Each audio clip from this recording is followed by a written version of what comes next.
이런 모든 분, 얼핏 봐서는 괜찮으신 분인데 희한하게 이렇게 사회생활을 잘 못하시지. 이런 분들의 모든 공통점은 딱 두 글자로 여러분들이 이해할 수 있는 수준의 단어로 설명하면 이 문제를 갖고 있어요. 편식. 관계 편식의 문제가 있으십니다. 그리고 이 분들은 관계만 편식이 되는 게 아니에요. 그냥 삶의 욕망, 기호 자체가 편식이 심하십니다.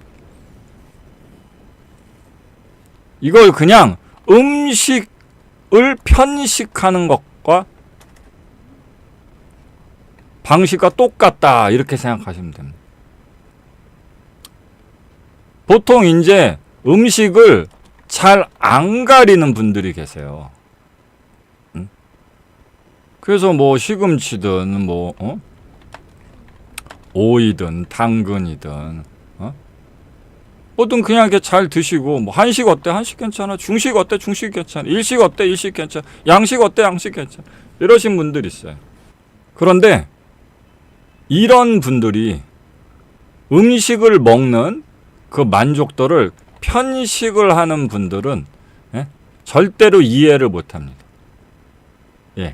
이분들은 이해를 못해요. 그래서 예를 들어 갖고 자기는 일식을 안 좋아해. 특히 날생선, 익히지 않은 날생선, 회 같은 거 안 좋아해. 근데 거기서 회식을 한대. 횟집에서 회식을 한대. 그러면 이런 분들은 아니 내가 좋아하지도 않는 음식을 내가 회비를 내가면서 억지로 참여해서 거기서 남들 처먹는 거 구경만 하면서 내 귀한 시간 소비를 해? 내가 왜? 굳이? 그래서 이분들은 아무리 대인관계를 노력을 해도요, 이 두 가지의 양면적 구도에서 조금 더 벗어나지 못합니다. 편식의 문제와 똑같다. 그래서 싫은 음식 안 먹거나 싫어하는 음식 안 먹거나 아니면 싫은 음식 억지로 먹거나 이 둘 중밖에 없습니다. 싫은 음식을 안 먹거나 싫은 음식을 억지로 먹습니다. 그래서 이분들도 최소한의 사회생활이 가능한 겁니다. 특히 어떤데? 학교, 직장, 모임에서 안 할 수 없는 대인관계는 나름 큰 문제는 없이 하십니다. 이분들. 특히 직장 생활 하십니다. 근데 그게 아주 최소한의 거야. 대표적으로 여러분들 직장 왜 다닙니까? 돈 벌려고 다녀. 근데 돈 안 주는데 업무가 재밌어서 직장 다니는 미친놈은 없습니다. 직장 생활 왜 다녀요? 돈 주니까. 돈 벌려고. 그러니까 애초부터 직장 생활이란 자체가 하기 싫은 걸 억지로 하는 그런 일이야. 그러니까 이미 하고 있어. 그러니까 이분들이 그렇게 인내심, 자제력이 없진 않아. 그래서 직장 생활에서 어쩔 수 없이 해야 되는 그런 것들처럼 꼭 참여해야 되는 회의, 빠지면 죽는다 공갈치는 회식, 이런 건 참가를 합니다. 이미 업무처럼 하는 거야. 그래서 이분들은 나머지 대인관계의 상당 부분을 하기 싫은 일 하고 월급 받는 직장생활 업무와 똑같은 관점에서 관계를 하십니다. 이분들은. 이해되셨어요? 그러니까 더 반대적 거부감이 크다. 왜 크냐?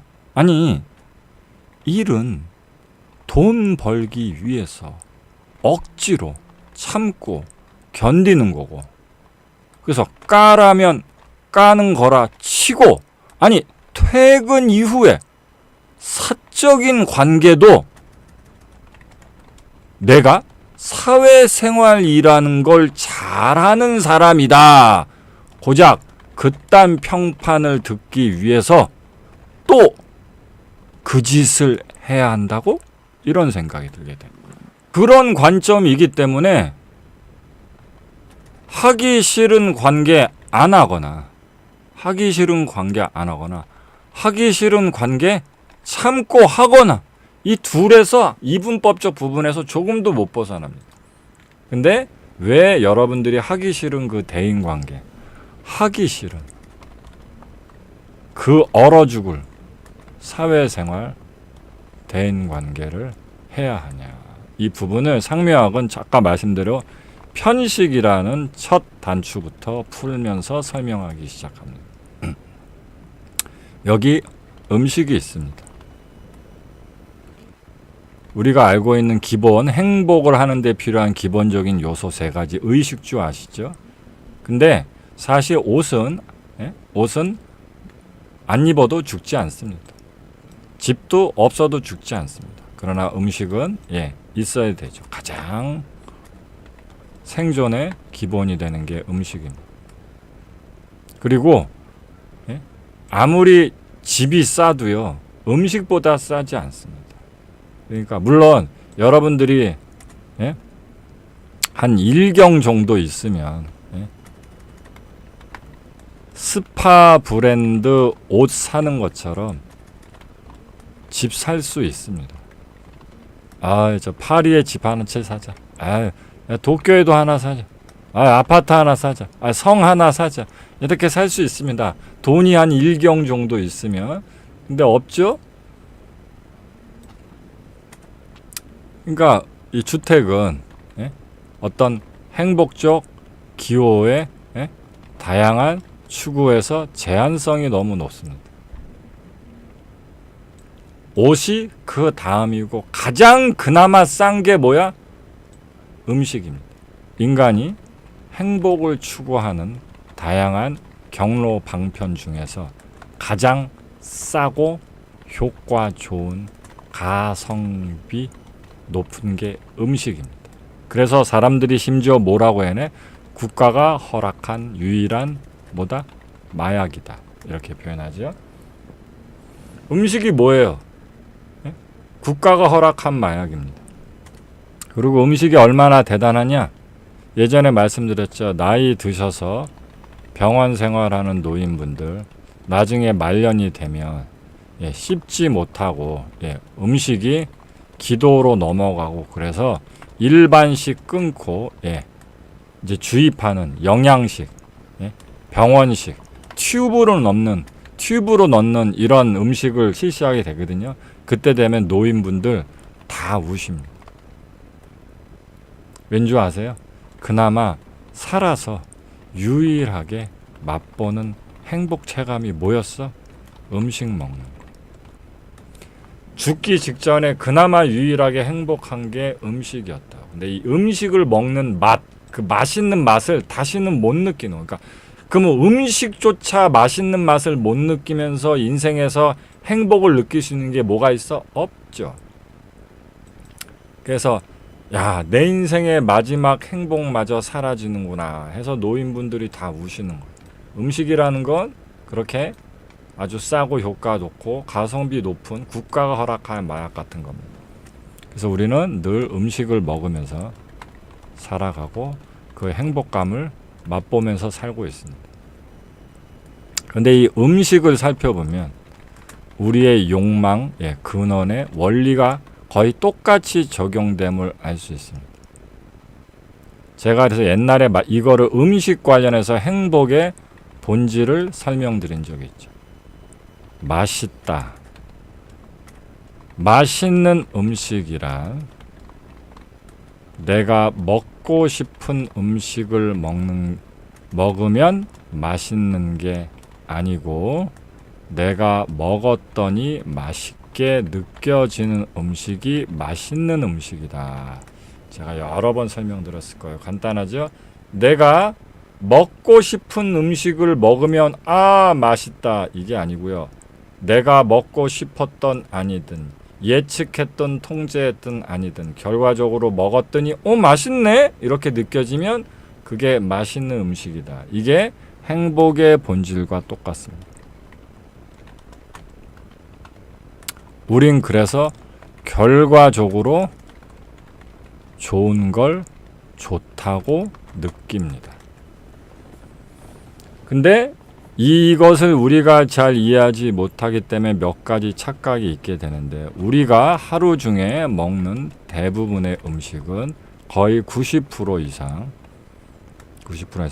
과거에 이미 먹어봤던 음식들입니다.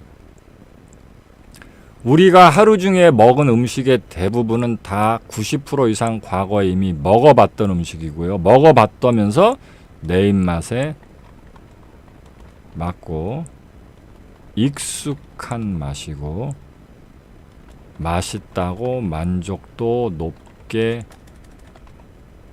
느꼈었던 음식을 먹습니다. 느꼈었던 음식을 먹습니다.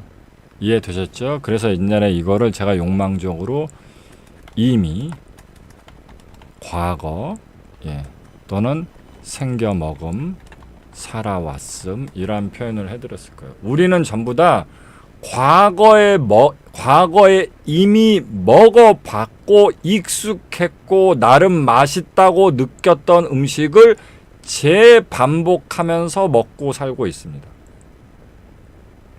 재반복하면서 먹고 살고 있어요. 맞죠? 그 누구도 이 공식에서 벗어날 수가 없습니다. 그런데 우린 과거에 이미 먹어봤고 익숙하고 맛있었던 음식을 재반복해서 식사를 하면서 사는데, 이게 얼핏 생각하면 행복할 수 있는 높은 가능성이 있겠지만 과학적으로는 이게 행복에서 멀어지는 방식이기도 하다고 얘기를 한다는 그런 과학적 이해를 가지셔야 돼요. 그래서 왜 인간은 존재 자체로 고통일 수밖에 없고 인생은 존재 자체로 일상 자체로 고통일 수밖에 없냐는 철학적 명제 정의가 여기서부터 나옵니다. 서양 철학의 기초가 되는 내용들이 다 여기서 나옵니다. 무슨 뜻이냐? 인간은 그것이 무엇이든 행복적 익숙도가 높아지면 높아질수록 만족도가 떨어집니다. 이해되셨어요? 과거에 여러분들이 김치찌개를 되게 맛있게 먹었어. 되게 익숙하고 많이 먹었고 맛있었어. 그래도 이 익숙도가 높아지고 그래서 김치찌개를 먹는 자체가 여러분들의 예측 그대로 실현 가능하고 통제 그대로 실현 가능한 그런 상태가 되면 만족도가 수직 급락하게 되어 있습니다. 이게 인간의 욕망 그래프입니다.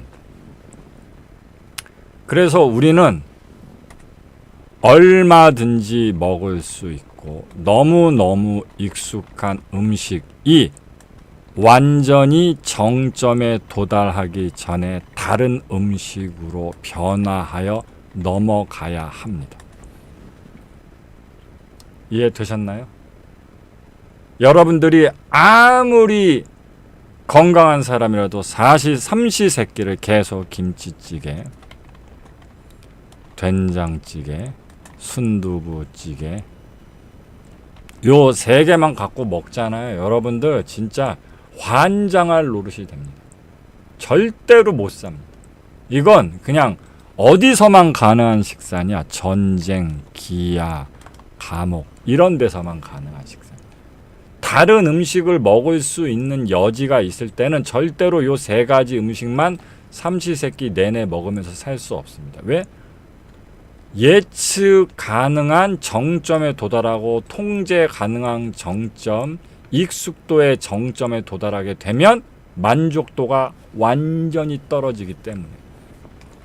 그래서 황당하게도 기존에 먹었던 음식이고 익숙했던 음식이고 만족도가 높았던 음식과 어느 정도는 겹쳐지면서 기존에 먹어보지 못한 카테고리로 약간씩 이동하면서 변화해야만 여러분들이 음식에서 추구하는 만족도를 계속 높게 유지할 수 있습니다. 이게 음식뿐만이 아니라 모든 욕망 추구와 욕망 만족 사이의 상충성입니다.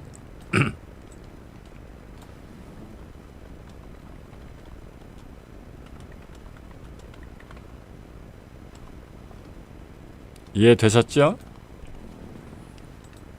욕망이 만족되려면 기존 이미 생겨 먹음, 살아왔음이란 측면에서 예측 가능, 통제 가능하고 익숙하고 습관적이고 기호, 취향으로 자리 잡힌 그 부분에서 많이 동떨어지지 않으면서도 완벽히 같은 지점의 정점에는 도달하지 않고 조금씩 변화해서 다른 카테고리로 이동돼야 된다 이 뜻입니다. 이게 인간의 그렇죠. 이연복이 중식을 잘 안 먹는 이유가 그거죠. 이해되셨죠? 어떤 식으로 그러니까 이걸 여러분들한테 음식으로 비유를 해드린 건데 이건 음식뿐만이 아니라 여러분들의 모든 욕망 대상에 동일하게 적용됩니다. 모든 욕망에 동일하게 적용이 됩니다. 이해되셨죠? 자, 그러면 어떤 사람이 철학이고 나발이고 그냥 간단하게 인생이 별거냐, 먹는 게 남는 거다, 맛있는 거라도 실컷 먹고 행복하게 살다 뒤지자, 이런 인생의 카테고리를 가지고 음식으로서의 인생 만족도를 추구한다고 쳐보죠. 이때 나는 다른 건 딱히 좋아하는 것도 땡기는 것도 돈도 별로 없어서 나는 먹는 거 하나만이라도 행복하게 먹으면서 살고 싶다 라는 사람이 있다면 이 사람이 가장 먼저 노력해야 될 건 첫 번째 편식 탈출입니다. 나는 음식을 먹으면서 느끼는 행복도를 최대한 뽑아내서 평생 음식 먹으면서 행복하게 살고 싶다. 그러면 편식부터 무조건 탈출을 해야 됩니다. 왜 그러냐? 아까 말씀드렸죠? 다른 카테고리로 조금씩 변화, 이동해야만 음식을 통한 만족도의 저하를 막을 수가 있다고 분명히 말씀을 드렸어요. 그러려면 몇 가지 요소가 필요합니다. 첫 번째, 말이 좋아 변화지, 말이 좋아 이동이지, 이걸 다른 식으로 부정적으로 표현하면 뭐가 되는 줄 아세요? 뭐 자기 개발이다, 변화 발전이다. 말은 이렇게 표현하지만 이걸 부정적으로 표현하면 뭔지 아세요? 안 해본 거, 잘 모르는 거, 익숙치 않은 거, 어색한 거, 자신 없는 거, 하기 싫은 거, 안 좋아하는 것을 하는 거. 이해되셨어요? 그게 그거예요. 여기 말이 좋아 변하고 이동이지, 그걸 부정적으로 얘기하면 낯설고 어색하고 경계되고 꺼려지고 깨림칙하고 모르겠고 안 해봤고 자신 없고 그런 거 하는 거예요. 그런데 그런 식의 약간 부정적이고 경계, 낯섦, 싫음, 꺼림칙, 자신 없음, 이런 개념의 변화라면 사실상 한 번 한 번의 변화 이동 때마다 늘 자기 극복, 자기와의 싸움을 해야 돼. 거기서 승리해야 이동을 할 수가 있어. 맞죠? 여기 좀 먹어봐라. 야, 이거 좀 한번 먹어봐. 아니 먹기 싫다 그랬잖아 엄마. 아유, 이게 몸에 좋다 그래서 아유, 싫다니까. 몸에 좋고 내가 별로 안 좋아요. 한번 먹어봐라. 아유, 내 몸에 네가 항상 관절이 안 좋아서 어렵게 구형. 아우, 나 싫다면 자꾸만 먹으라 그래. 아, 미치겠네. 그래서 당근 쪼가리 하나, 부추 쪼가리 하나, 오이 쪼가리 하나, 고사리 쪼가리 하나 먹는데도 매번 그 짓을 해야 돼. 매번. 그러니까 조금만 생각해보면 그런 식의 자기 극복, 자기 싸움을 통해서 그리고 거기서 이겨서 이동하고 변하는 거. 야, 이게 될 게 아니다. 이게 될 수 있는 게 아니란 걸 알 수가 있어. 그때 우리는 이런 착각을 가질 수 있어요. 아니, 싫은 음식을 꼭 먹어야 돼? 그래서 이걸 다른 걸로 이해하시면 안 되고요. 무조건 음식으로 해. 내가 싫어하는 음식. 싫어하는 음식이 뭐겠어요? 맛이 없는 음식. 응? 꼭 먹어야 되냐고.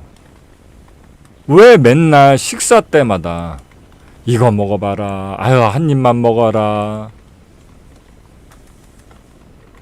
사람을 귀찮게 하고 날 짜증나게 하는지 이해가 안 간다. 아니, 먹을 게 저렇게 많은 세상인데, 맛있는 게 얼마나 많은데, 아니, 저렇게 맛있는 음식이 많고 내가 먹고 싶은 음식도 많고 그런데 굳이 싫은 음식을 왜 먹어야 되냐? 이게 납득이 안 가는 거예요. 똑같죠? 아니, 저렇게 내가 좋아하는 사람, 끌리는 사람, 관심 많은 사람, 연락하고 싶은 사람 있는데 내가 왜 하나도 관심 없고 끌리는 졌다고 인간들하고 내가 왜 사회생활 대인관계를 해야 되냐니까. 저렇게 맛있는 음식이 많은데. 그러니까 이게 어렸을 때부터 교육이 안 되니까 어른이 돼서도 이해가 안 되는 거예요. 근데 이게 넌센스 퀴즈처럼 오류가 있다는 걸 사람들이 모른다고요. 왜 그래야 되냐? 그러면 반대로 가정을 하면 됩니다. 그러면 이제부터 그래, 네 말대로 하자. 네가 좋아하는 음식, 네가 익숙한 음식, 네가 먹었던 음식 위주로 먹는 거다. 결국은 그렇게 되겠죠? 나 먹기 싫다는 거 왜 자꾸 그래? 내가 먹고 싶은 거 먹게 냅둬. 그럼 냅두면 어떻게 되겠어? 냅두면 당신이 먹고 싶고, 당신이 먹었었고, 당신이 익숙하고, 당신이 맛있었던 그런 걸 먹겠죠?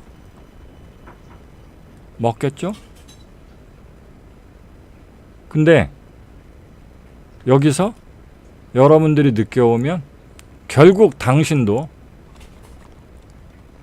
기존 이미 살아왔음, 생겨먹음, 익숙함, 내 방식, 내 스타일에서 계속 조금씩 이동하고 있음을 발견하게 됩니다. 조금씩 발견하게 돼요. 근데 여기서 상명은 그런 질문을 던지는 거예요. 행복하십니까? 라는 제비족 멘트를 치게 되죠. 음식이란 뭐예요? 그래서 식사, 열라 맛있으세요? 당신은 당신이 좋아하는 음식만 먹으면 맛있고 행복할 거라고 생각했는데 그건 당신이 가지고 있는 좁은 시야의 해석 결론일 뿐이고 이런 생각 해본 적 없으니까. 결과적으로 당신은 음식을 통해서 당신이 먹고 싶은 음식을 먹으려고 설정을 한 건데 아까 철학적 내용으로 말씀드렸죠. 당신이 먹고 싶은 음식을 먹는 건 맛있음이 아니다. 결과적으로 먹어보니 맛있는 음식이 그게 바로 맛있습니다. 그렇기 때문에 당신은 당신이 먹고 싶은 음식을 먹는 걸 목표로 삼는 대신에 그게 무엇이든 웬만한 음식은 크게 싫지 않고 다 먹을 수 있는 그런 당신을, 당신의 입맛을 목표로 삼았어야 된다. 그래서 그런 좀 더 넓은 카테고리, 많은 음식 속에서 결과적으로 오! 이건 맛있네! 라는 걸 만났어야 했다. 언제부터 어떤 문화가 생겼어요? 요리사 추천 메뉴라는 음식이 생겼습니다. 그리고 오늘의 베스트 요리라는 게 생겼습니다.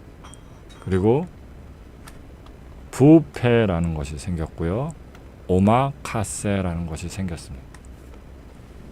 이런 것들은 결국 다 뭐다? 인간이 음식을 통한 행복의 추구, 이런 향락 문화에서 인간이 음식을 통한 행복 추구의 향락을 가장 높게 맛볼 수 있는 건 지가 처먹고 싶은 음식을 시키면 그걸 내오는 게 아니고 오히려 예측을 넘어선, 통제를 넘어선 음식을 맛봄을 통해 오! 이것도 맛있네?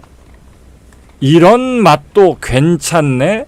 라는 경험을 가지는 것이라는 이해를 과학과 역사가 알게 된 겁니다. 이해되셨나요? 그래서 음식의 분야에서 지독한 향락, 이 식도락의 쾌락, 모든 미식가는 자기가 먹고 싶어하는 음식을 먹는 병신짓에서 탈출하는 걸 목표로 합니다. 이들이야말로 진정한 행복과 쾌락을 추구하는 사람들. 그래서 모든 미식가는 그 어떤 음식도 먹는 게 가능한 자신의 입맛을 목표로 합니다. 이해되셨나요? 모든 미식가는 가리는 음식이 없어요. 좋아하는 음식은 있지만, 좀 더 선호하는 음식은 있지만, 너무 싫어하는 음식, 먹지 못하는 음식, 가리는 음식은 없습니다. 그게 진정한 미식가, 식도락가가 가능. 왜 그래야 되냐? 이들은 그 이해를 갖고 있습니다.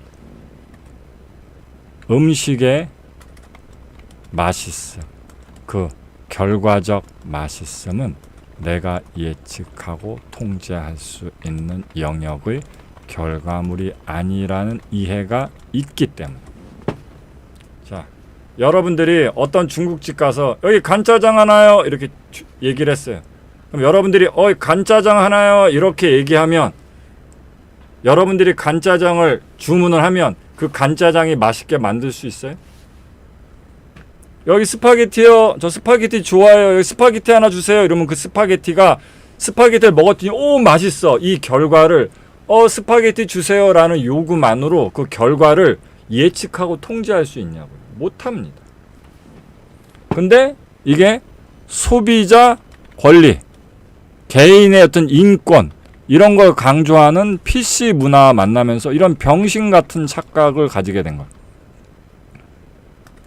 내가 내 기호, 선택을 가지고 특정 음식을 내가 원하는 대로 주문하면 그 음식은 틀림없이 맛있을 거다 라는 이런 병신의 착각을 가지게 만든 거죠. 네가 요리한 게 아니라고. 네가 그 요리를 주문한다 그래서 네가 그 요리를 하는 것도 아니고, 설령 네가 요리를 한다고 해서 네 요리의 기술만 갖고 그 음식의 맛을 완벽히 예측하고 통제할 수 있는 게 아니라고. 그냥 결과적으로 뭐야? 음식은 맛있어야 맛있는 거야. 맛있어야 맛있는 거라고. 그러니까 결국 근데 난 맛있는 거 먹고 싶어요. 맛있는 거 많이 먹고 싶어요. 이게 뭐야? 그냥 발굴, 발견, 채굴 이런 거 비슷한 거. 그러니까 이 음식도 먹어보고 저 음식도 먹어보고 요 음식도 먹어도 요거 맛있네. 이렇게 경험하는 거. 이해되셨습니까? 이 음식 먹어보고 저 음식 먹어보고 요 음식 먹어볼 수 있게 별로 가리는 음식 없고 못 먹는 음식 없고 싫어하는 음식 없고 그런 입맛을 목표로 삼아서 그런 입맛을 가져서 온갖 요리를 먹다가 오호 요런 맛도 괜찮네 이렇게 되는 겁니다.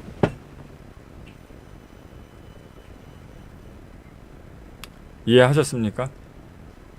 요런 맛도 괜찮네 라는 걸 발견해서 새롭게 또 경로를 하나 발견, 구멍을 하나 또 발견해서 그쪽으로 경로를 확장시키고 그 길을 따라 이동하고 이런 식으로 한단 말이에요. 이건 음식뿐만이 아니라 다른 모든 것도 똑같습니다.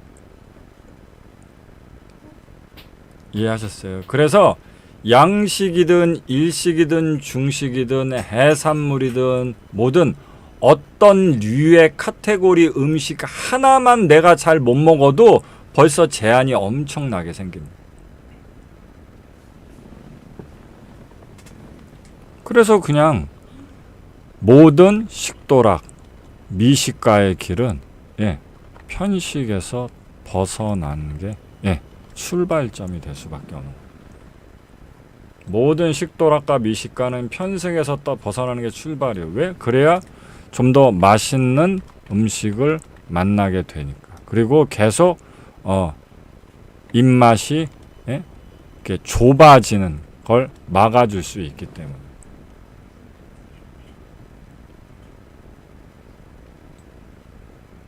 그래서 상묘학은 왜 대인관계 사회생활을 해야 되는데요? 그런 부분에서 사람, 관계, 사랑을 음식으로 접근합니다. 어떤 이런 미녀를 만나잖아요. 단순히 이런 여자인 미녀를 만나는 게 아니야. 얘는 나하고 다른 인생을 살았기 때문에 얘는 나하고 음식의 기호가 달라. 음악의 기호가 달라. 취미의 분야도 달라. 그래서 어떤 다른 사람, 다른 관계, 다른 사랑을 만나는 순간 마치 백화점에 들어가서 이런 물건도 있네. 이런 음식도 있네. 이런 음료도 있네. 이런 식으로 수많은 다른 카테고리를 발견하게 됩니다.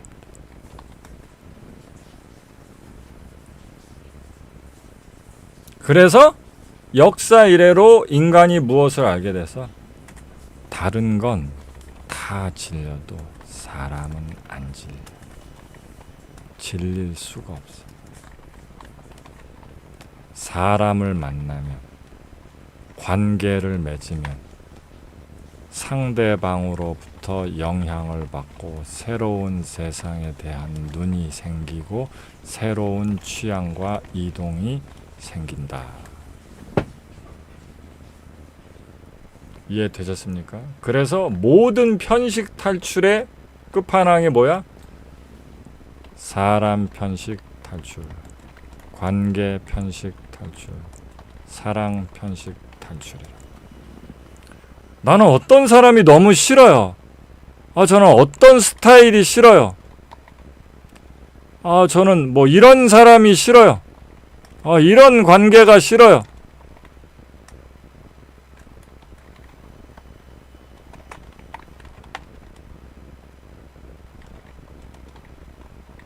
입맛이 까다로워서 먹을 게 별로 없는 그런 인생을 사는 사람이 전혀 식도락 미식가의 행복적 입맛 쾌감을 못 느끼고 사는 것과 똑같습니다.